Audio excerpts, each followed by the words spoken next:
He is one of 5 Buckeyes that have a 45-pound statue called the Heisman. And former Buckeye running back Eddie George is back on the sidelines preparing for his second season as the head coach at Tennessee State. We caught up with him to talk about that and to reflect on the countless records and dominant games he's had in that number 27 jersey, including his favorite moment. And that is where we begin our Buckeye Flashback. There's been so many great games. I mean, when we played Wisconsin in 1993, we were ranked number 2. I think they were ranked number 3 in the country, and we tied that ball game. Just the atmosphere was amazing. I can go back to my Heisman year in 1995 when we played Notre Dame at home. We had played Notre Dame prior to that time, maybe a 30-year gap, and we wound up beating them that day.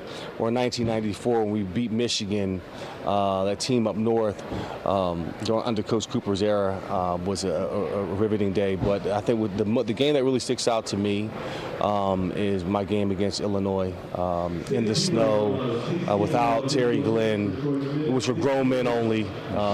They had one of the best defenses in the country. They knew it was going to be a 9-on-7 period. We knew it was going to be a 9-on-7 period, and it was a physical, grown man, Big Ten football, and wind up getting 314 yards in 3.5 quarters. So that game sticks out to me, and my teammates that I played with, from Vrabel to Luke Fickell, Orlando Pace, Sean Springs, to name a few. I mean, it was really a special time in Ohio State history for me. You're on the different side of the game now, coaching at Tennessee State. How's that going? Oh, man, it's been a blessing, honestly. A few years ago, 2 years ago, I did not foresee myself being a head coach. Wasn't looking for it. I was more focused on how I was going to hit my 9-iron straight. But at this point in time, it's been fulfilling, gratifying, nerve-wracking at times.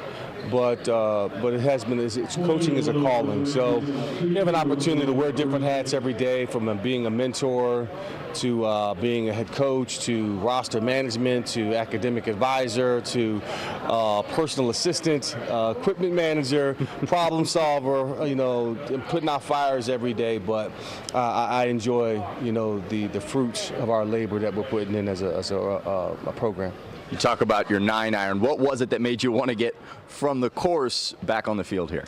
Well, it was a lot went into it. I had to vet out the opportunity. Given that I never coached before on any level, I was coming in to take over a school that was rich in football history, to turn the program around, and to really take on the role as the CEO was daunting, yet exciting.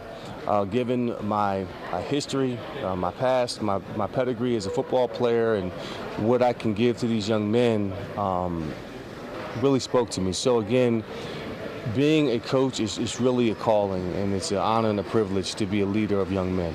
I'll finish with this. What is it like in the world of NIL, seeing these guys benefit from their name, image, and likeness? I'm sure you would have benefited well from NIL back in your time. What do you think of all of that? And as a coach, it's probably a different angle for you as well.